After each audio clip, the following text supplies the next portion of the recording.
Hey, I'm Richie and welcome to Ujam's walkthrough of their newest virtual drummer, Brute. Brute is a virtual drum plugin that is inspired by a genre that's super near and dear to my heart, 90s punk alternative, all things edgy from that era, and they jam-packed all that vibe into their new plugin. So let's take a look. We're done with the intro now.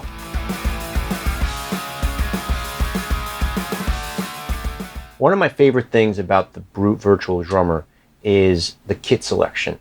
So when we were building these kits, we didn't say, oh, you know what, let's use a vintage Ludwig kit, or let's use that Gretsch kit that they used to record the Black Album with. We took drums from a bunch of different kits and created 5 mega kits. 5 mega kits. 5 mega kits. So each drum really drove home the type of sound that we were trying to allude to. So let's start with the Dirty kit, which was inspired by me because I didn't take a shower today. And it was also inspired by NoFX. And if you know about NoFX, you know that they are pretty much the quintessential fast, skate punky, West Coast, tight sounding drum sounds. And they pretty much inspired a bunch of skate bands that came after them. So let's listen to a pattern that I created that really illustrates that vibe.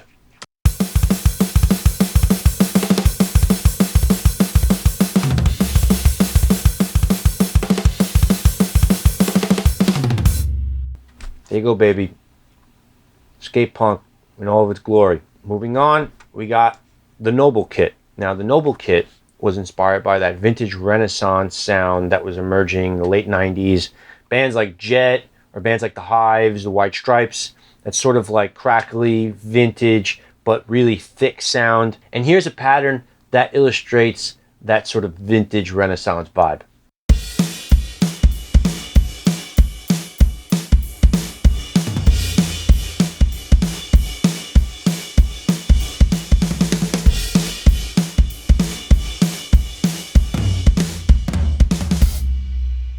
Very rad. Okay, let's move on. We got Prime now, Optimus Prime, inspired by the Transformers. Actually not.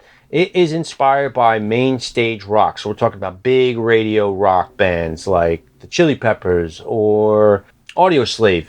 So let's listen to a pattern that illustrates this kit.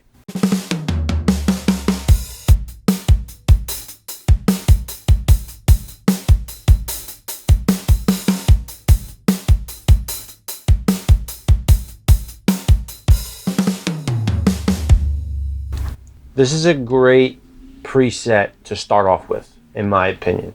So when in doubt, start here, especially if you're doing more of a mainstream type sound. These drums sound really, really radio friendly. You hear the compression, especially in the kick, but it doesn't just stay in the background. No matter what kit you're using, you know that these are going to cut through. But we got tight.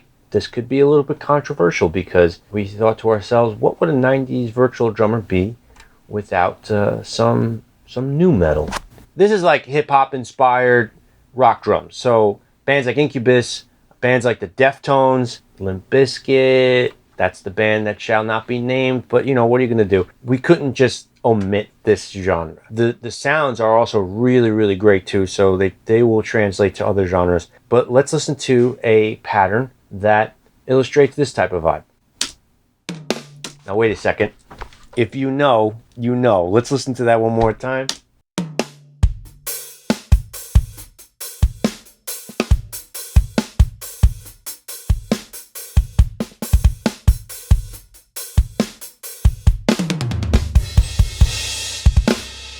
Man, I really love the snare in this kit. This particular snare could also be really great in fast punk and ska music. And I know what you're saying. Really, Richie? Ska music? Hey, listen, ska will never die, but you will. Okay, moving on.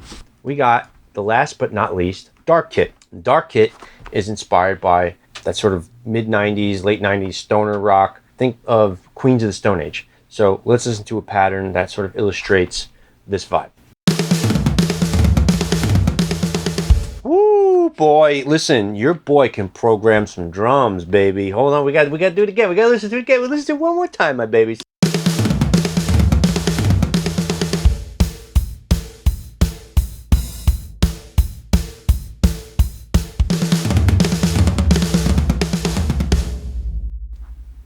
Really cool. Okay, so let's say you'd like to take a snare from one kit and transplant it into another kit. Kind of like what I was saying with the tight kit, how I thought that snare could be really great for fast punk. Well, this is how we can do that. Let's go to the dirty pattern, and I'm going to select the dirty kit, and I'll click on the snare in my instrument mic section, and I will choose type B. Now here are the snares for every kit. We have 5 snares and we have 3 toms we can choose from, and 5 kicks we could choose from.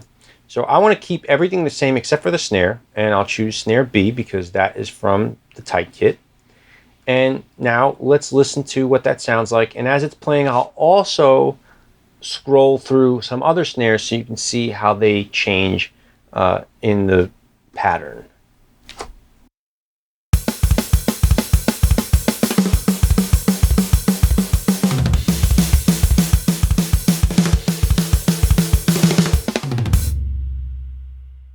Now that we have gone through the drum selection, let's go to this instrument mics section. So the instrument mics is pretty much like your mixer.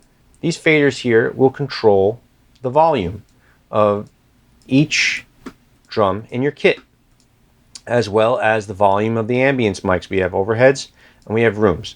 Now if you click on a drum, you'll see some controls that are unique to the instrument mics as well as the ambience mics. So let's take a look at the instrument mics.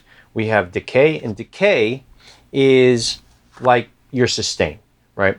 It controls how long you hear the tail of your instrument after it's been hit. Here's a little tip.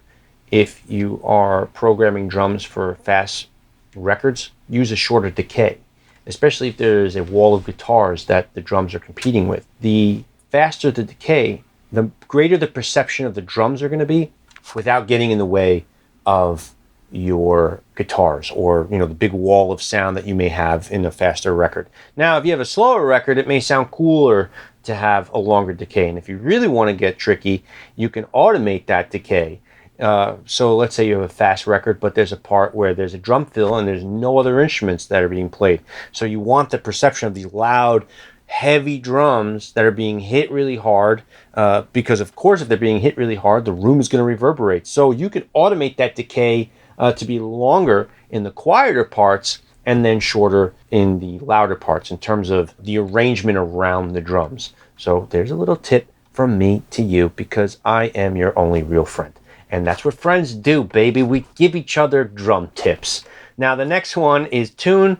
That's pretty self-explanatory. I think producers get into the habit of tuning your drums, especially your toms. I promise it'll make a big difference, and that's what this does. You can make the drum sharper or you can make them flatter. The reverb is like a reverb send.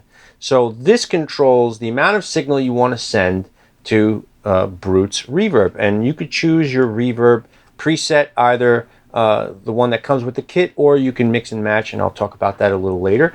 But this is like a reverb send on a mixer. So you would send a signal to a reverb processor, and then the drum that you are sending will reverberate. So let's say you want everything to be dry, like you want your kick to be dry. You can see I have the reverb turned down.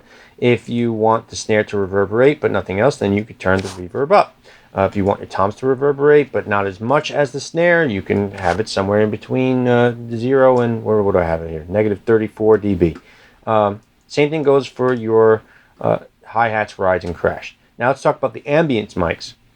We have a compressor and we have some high pass and low pass options. So the low pass will, if you don't know this, allow lows to pass. That's why it's called a low pass, or some people like to call this a high cut. Whatever you call it, I'm not going to call the police, but in the plugin it's called low pass, high pass, because it's a little bit more traditional. So our low pass is at 25,000 cycles, and basically it's completely open, so all the high frequencies are going to be allowed to let loose. And the high pass is down at 20 cycles, so we're not cutting any lows, but if you'd like to cut some lows, you could then raise your high pass. Same thing for the room mic.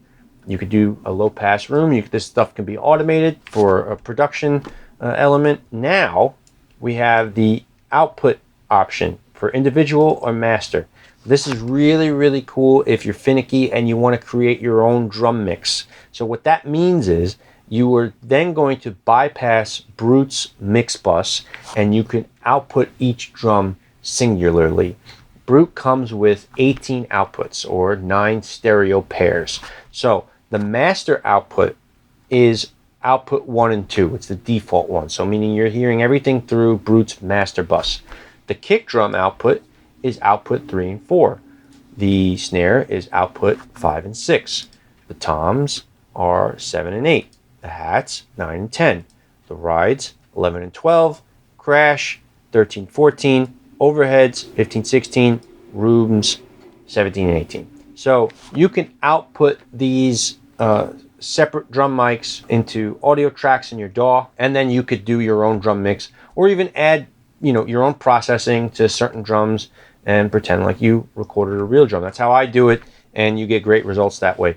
This brings us to the smack control. Now, smack, even though it sounds like it could be referring to compression, is not referring to compression.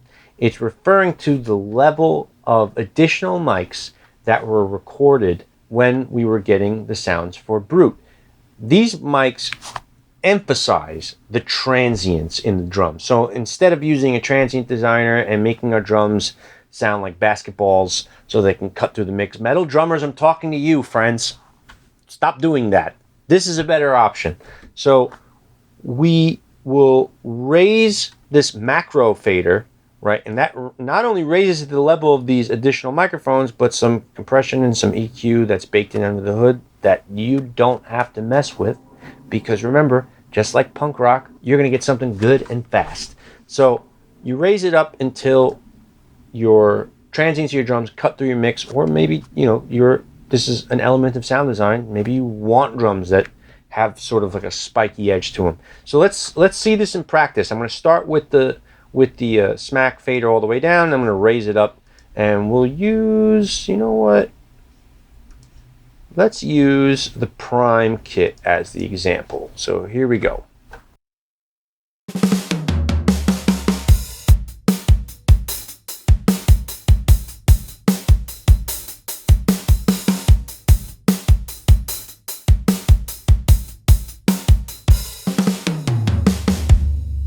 So we heard the attack be emphasized, but we didn't lose the body of the drums. And that's the beauty of it. Drums are meant to be felt, not just heard. And that forward excursion of air that comes out of a big, beautiful drum can really bring an extra dimension of richness to a record, even if it's fast and loud. So utilize that control to sort of help your drums cut through the mix without losing their body. Okay, best friends, I hope you enjoyed this little walkthrough of UJam's new virtual drummer Brute. I really hope you pick yourself up a copy of this. We had a lot of fun making it, and I know you're going to have a lot of fun making loud punk rock records with it. Just try not to wake up your neighbors. Okay, see you soon.